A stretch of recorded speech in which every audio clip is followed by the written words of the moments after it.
İki kere. Hoş işte. Hoş geldin. Abi. Hoş geldin. Bo'ldi. Qani endi halabi Ha. size patsatga bo'lmaydi zang bizara. Var. Qani? 25 şu. Tamam. Şey mi var? Qani? Ağabeyim ne tuttu? Ağabeyim, Atabeyim ne? Şunamda tuttular. Açıp bilmem lekin çıkardı ne? Neden çıkaramam? Ya patsatga o bo'lar ekan. Boğan ege. Молодец. Durun Молодец. kanalım patsatga bo'lmasin. Her zaman ne basıp oturamaz sizlere. Xo'jaylik Basmalar umuman ekan. patsatga bo'lgan ekan. Halamni, ey, halama 1 milyon so'm pul ber.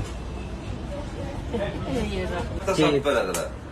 Yine halabiyim ikinci g'olibimiz bugun 7-chista günü ikinci g'olibimiz 1 milyon so'm pul. Yine. Rahmet. Hakkını men ye. Allah'a bereket versin. Hakikat ekan yine. Akşamda da görüp geldim. Rahmet. Savdalarınıza bereket versin. Elimde yaşı 70'teyken Instagram göredeyken patsatgan basıp ko'tdayken bizlere. Geliştik.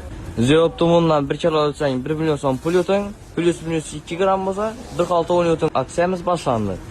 Startlar esa bizlar obuna bo'lsanglar ekan. Elbette.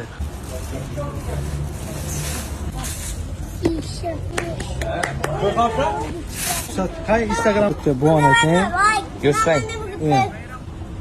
Bunga patsatga bo'lgan yine. İkisi. İkisine patsatga bo'lgan.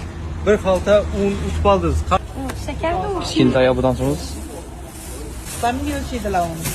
Stan berdin. Ne sen? Ben yetişe. Mahmut. Şu adama 25 kadırlı bir şeker. 70 gram.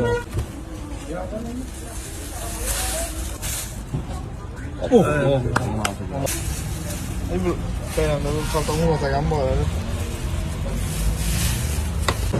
Botçe. Ben geldim. Hanım benim toş 1 kilo ölçeseniz 1 xalta un plus 2 minus 2 25 kiloluk un. Yok. Gebede. Vay billah. Bir davası.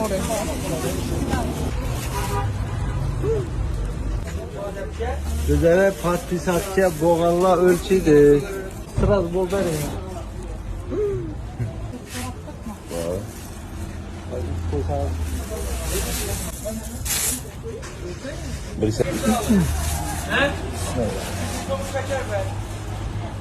Yine bir çalayı şu. Kul bereket bravo. Kolum bereket. Gel şu. Hayır. Ben bunu diyeceğim. Gramı Minus 2 bir falta. Hani? Yok, dem ki o. Ben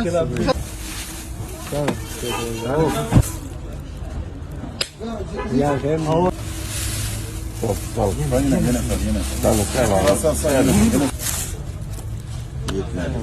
Mama usta kaç ya?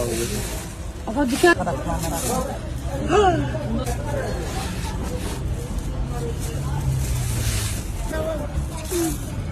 İyi 50 gram.